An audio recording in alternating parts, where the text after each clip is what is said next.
Assalamualaikum warahmatullahi wabarakatuh. Apa khabar anak-anak semua? Ustazah doakan anak-anak semua dalam keadaan sihat insya-Allah. Baiklah, hari ini kita akan belajar tajuk sunat ab'ad dan sunat hayat.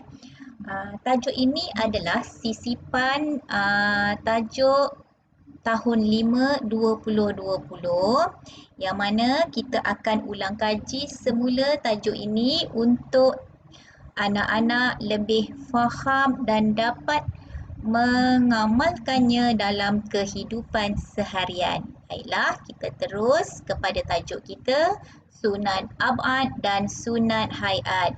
Ustazah nak anak-anak semua tengok ya slide yang Ustazah dah tunjukkan ni. Sunat ab'ad. Pengertian sunat ab'ad, setiap amalan sunat yang dituntut melakukannya dalam solat. Sekiranya ditinggalkan, maka disunatkan sujud sahwi. Okey, untuk pengetahuan anak-anak, sunat ab'ad ni adalah sunat yang dituntut untuk dilakukan di dalam solat. Jika anak-anak tinggalkan amalan ini, anak-anak disunatkan untuk sujud sahwi. Okey, kita terus kepada apa dia amalan-amalan sunat tersebut. Apa dia amalan-amalan sunat ab'ad? Okey, yang pertama, duduk tahiyat awal. Okey, duduk tahiyat awal. Yang kedua, membaca tahiyat awal. Yang ketiga, selawat ke atas Nabi Muhammad sallallahu alaihi wasallam. Apa dia selawat dia? Allahumma salli ala Muhammad. Selawat ini dibaca di dalam tahiyat awal. Okey, yang keempat, selawat ke atas keluarga Nabi Muhammad sallallahu alaihi wasallam. Apa dia selawat dia? Wa ala ali Muhammad. Juga dibaca dalam tahiyat akhir. Selawat yang ni tadi kepada keluarga Nabi Muhammad dibaca dalam tahiyat akhir. Okey, yang kelima, membaca doa kunut. Membaca doa kunut. Yang keenam, berdiri semasa kunut. Okey, seterusnya yang ketujuh, berselawat ke atas Nabi Muhammad sallallahu alaihi wasallam semasa kunut. Dan yang ke-8, berselawat ke atas keluarga Nabi Muhammad semasa kunut. Okey, ada 8 amalan sunat ab'ad yang perlu dilakukan di dalam solat, dituntut untuk melakukannya di dalam solat. Tapi jika anak-anak tertinggal, anak-anak disunatkan untuk sujud sahwi. Okey, seterusnya, apakah itu sunat hayat? Okey, anak-anak tengok, jangan tengok tempat lain, tengok pada slide yang Ustazah tayangkan ni. Okey, pengertian sunat hayat, setiap amalan sunat dalam solat. Amalan sunat di dalam solat. Sekiranya ditinggalkan, tidak disunatkan untuk sujud sahwi. Okey, sunat hayat ni kalau anak-anak tertinggal, anak-anak tidak disunatkan untuk sujud sahwi. Sunat ab'ad yang tadi yang anak-anak perlu sujud sahwi. Tapi kalau sunat hayat, anak-anak tak perlu untuk sujud sahwi. Apa dia amalan sunat-sunat hayat?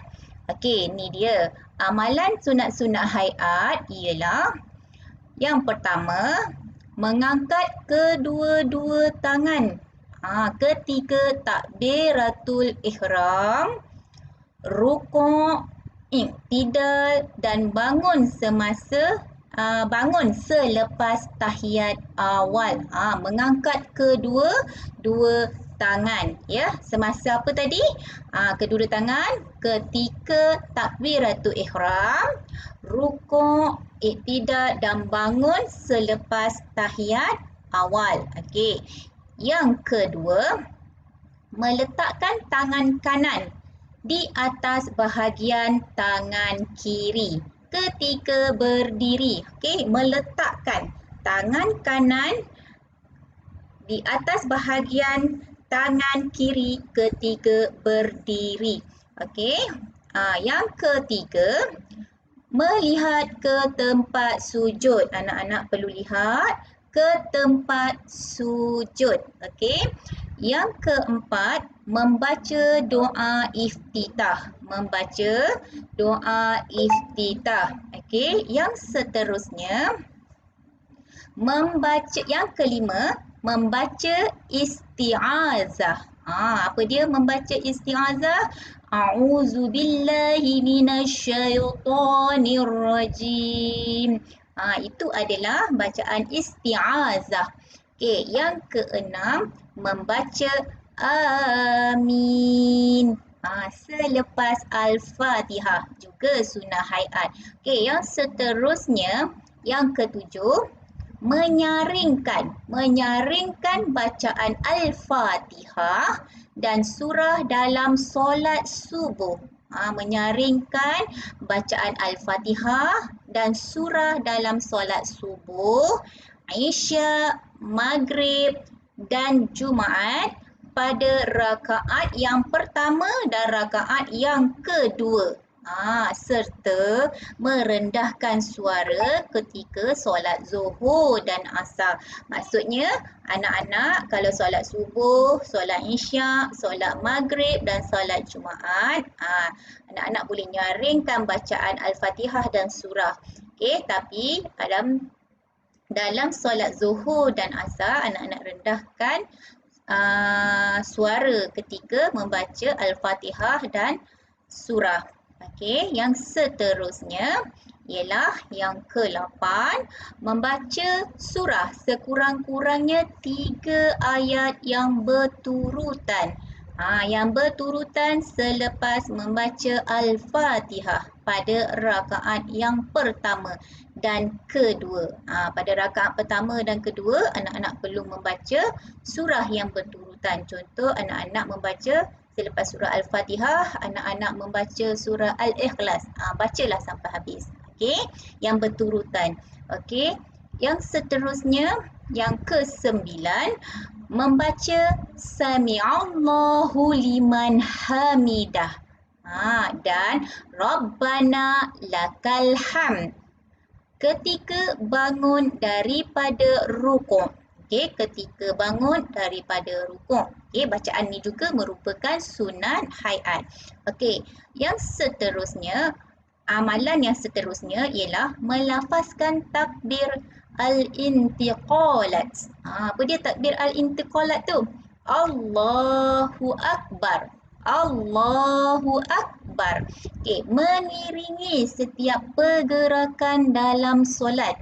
Maksudnya takbir al-intiqalat ni yang dalam setiap pergerakan solat tu juga merupakan sunat hayat. Okay, yang ke-11, membaca tasbih ketika rukuk dan sujud. Membaca tasbih ketika rukuk dan sujud. Apa dia tasbihnya? Bacaan tasbih ketika rukuk ialah Subhana rabbiyal azimi wa bihamdih. Ustazah ulang. Subhana rabbiyal azimi wa bihamdih. Itu adalah bacaan tasbih ketika rukuk. Okey, bacaan tasbih ketika sujud pula, Subhana rabbiyal a'la wa bihamdih. Subhana rabbiyal a'la wa bihamdih. Kedua-dua bacaan tersebut adalah bacaan tasbih. Okey, iaitu yang pertama tadi bacaan tasbih ketika rukuk dan yang kedua yang ustazah baca tadi adalah bacaan tasbih ketika sujud. Okey, seterusnya amalan sunat yang seterusnya dalam sunat hayat ialah membaca bacaan antara dua sujud. Membaca bacaan antara dua sujud. Apa dia bacaan dia? Okey, Ustazah bacakan bacaan antara dua sujud. Rabbighfirli warhamni wajburni warfa'ni warzuqni wahdini wa'afini wa'fu anni. Okey, Ustazah ulang semula. Rabbighfirli warhamni wajburni warfa'ni warzuqni wahdini wa'afini wa'fu anni. Okey.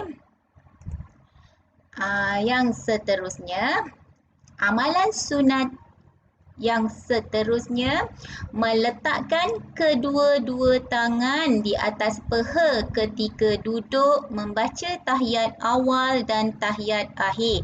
Okey, masa anak-anak tahiyat awal dan tahiyat akhir, anak-anak ada meletakkan kedua-dua tangan di atas peha. Itu juga merupakan amalan sunat hayat. Okey. Yang ke-14, duduk iftirash. Duduk iftirash. Duduk ketika anak-anak duduk dalam tahiyat awal. Okey, itu adalah duduk iftirash. Okey, yang ke-15, duduk tawarruk. Okey, duduk tawarruk adalah duduk ketika tahiyat akhir. Duduk ketika tahiyat akhir adalah duduk tawarruk. Okey, yang seterusnya, amalan sunat hayat yang seterusnya ialah membaca selawat Ibrahimiyah. Okey, membaca selawat Ibrahimiyah. Selawat ini anak-anak baca ketika tahiyat akhir dan ketika tahiyat akhir, ada dalam bacaan tahiyat akhir. Okey, yang ke-17, memberi salam yang kedua, dan yang ke-18, berpaling ke kanan dan ke kiri ketika memberi salam. Anak-anak paling ke kanan, anak-anak paling ke kiri. Itu adalah amalan sunat hayat. Okey. Selawat Ibrahimiyah. Ni dia selawat Ibrahimiyah yang anak-anak baca ketika tahiyat akhir. Okey. Allahumma salli ala Muhammad wa ala ali Muhammad kama sallaita ala Ibrahim wa ala ali Ibrahim wa barik ala Muhammad wa ala ali Muhammad kama barakta ala Ibrahim wa ala ali Ibrahim fil alamina innaka hamidum majid. Okey, ini adalah bacaan selawat Ibrahimiyah untuk pengetahuan anak-anak. Ya, anak-anak bila baca tahiyat akhir tu ada selawat Ibrahimiyah. Okey, selawat ini sunat ya. Okey, kemudian sujud sahwi. Tadi Ustazah ulang balik. Sujud sahwi ni kita lakukan jika kita tertinggal amalan-amalan sunat abad, ya, yang ada 8 tadi yang Ustazah sebut tadi, yang mula-mula tadi. Sujud sahwi ini ialah apabila tertinggal salah satu daripada sunat abad, ya, yang Ustazah dah tegang awal-awal tadi, kita hendaklah melakukan sujud sahwi. Kita tertinggal sunat abad, maka kita hendaklah melakukan sujud sahwi. Okey, sujud sahwi ialah melakukan 2 kali sujud. Anak-anak perlu melakukan 2 kali sujud selepas membaca tahiyat akhir sebelum memberi salam.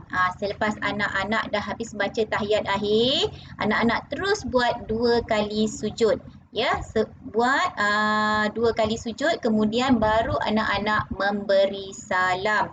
Okey, hukum melakukannya ialah sunat. Untuk pengetahuan anak-anak, hukum melakukan sujud sahwi ini adalah sunat. Okey, seterusnya, macam mana bacaan sujud sahwi? Anak-anak dengar betul-betul bacaan semasa sujud sahwi. Dengar, ikut dan hafal. Okey. Subhana man la yanamu wa la yashu. Subhana man la yanamu wa la yashu. Okey.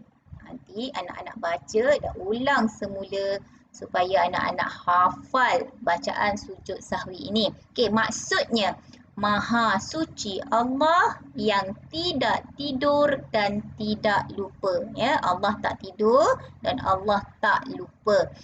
Okey, seterusnya, apa dia nilai yang kita dapat daripada pembelajaran kita pada hari ini? Inilah nilainya. Okey, anak-anak tengok nilai yang kita dapat pada pembelajaran kita pada hari ini. Yang pertama, khusyuk dalam solat. Okey, bila kita dah belajar, kita akan dapat apa? Khusyuk dalam solat. Yang kedua, solat yang khusyuk ni akan membawa kebahagiaan di dunia dan di akhirat. InsyaAllah, kita kena ingat ya, bila kita solat dengan khusyuk, solat itu akan membawa kebahagiaan di dunia dan juga di akhirat. Okey, rumusan. Rumusan daripada pembelajaran kita pada hari ini, marilah kita melakukan amalan sunat dalam solat untuk mendapatkan keredaan Allah Subhanahu wa ta'ala. Jom kita lakukan amalan sunat. InsyaAllah Allah redha, Allah sayang. Okey, Alhamdulillah.